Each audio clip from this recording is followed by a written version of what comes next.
अध्यक्ष महोदय, इन राष्ट्रवादियों ने परंपरागत हस्तशिल्प उद्योग के विनाश और आधुनिक उद्योगों के विकास को बाधित करने वाली सरकार की आर्थिक नीतियों की निंदा की।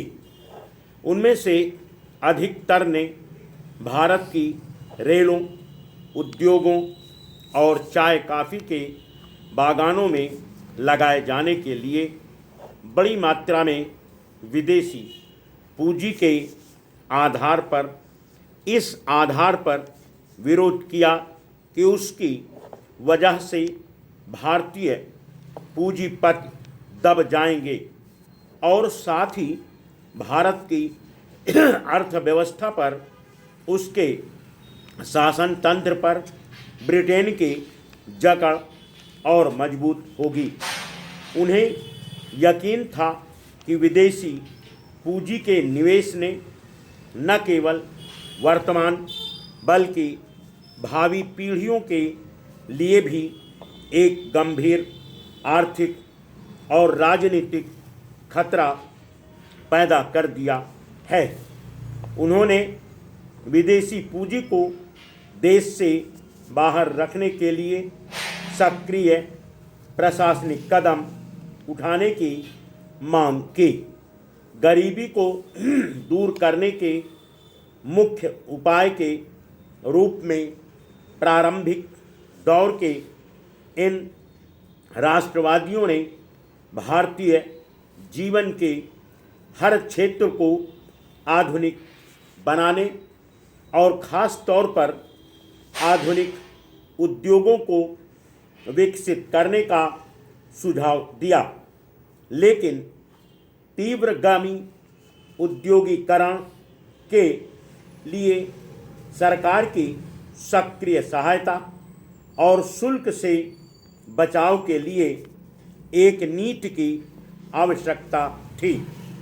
उन्होंने सरकार से आग्रह किया कि वह वित्तीय रियायतें देकर सरकारी सहायता प्राप्त या सरकारी नियंत्रण में चलने वाले बैंकों से ऋण और जमानत दिलवाकर तथा विदेशों से कर्ज प्राप्त करने और उसे देश में लगाने की व्यवस्था करके भारतीय उद्योग की सहायता करें, क्योंकि भारतीय पूंजीपतियों में इस्पात और खान जैसे क्षेत्रों में प्रवेश कर सकने की बिल्कुल सामर्थ्य नहीं थी।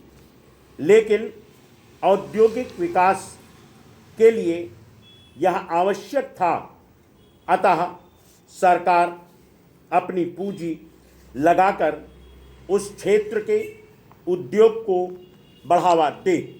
औद्योगिक व्यापारिक सूचनाओं के एकत्रण और प्रसारण तथा तकनीकी शिक्षा को आगे बढ़ाने की व्यवस्था करे।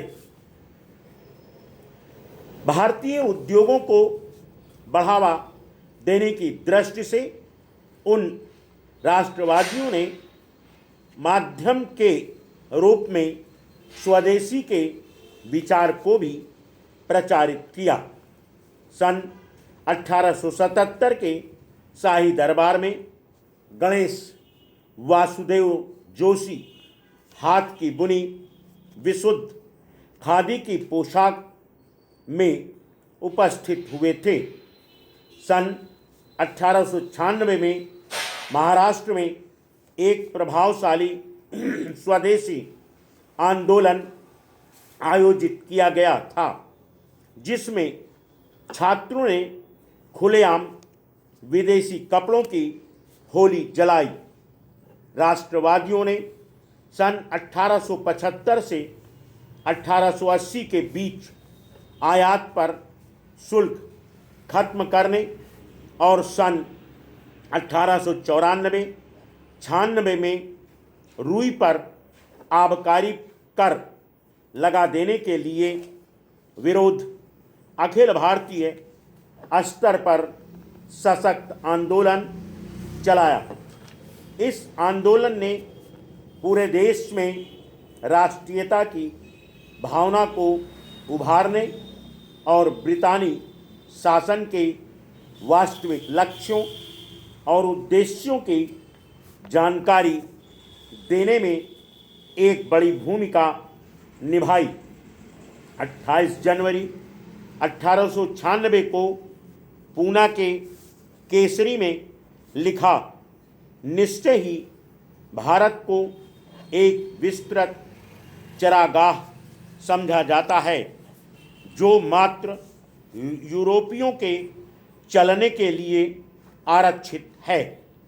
भारतीय राष्ट्रीय कांग्रेस के एक अभूतपूर्व अध्यक्ष ने विधानमंडल में सन 1896 में कहा, गो भारत ब्रितानी सत्ता की शक्तिशाली बाहों में विदेशी खतरे से सुरक्षित है।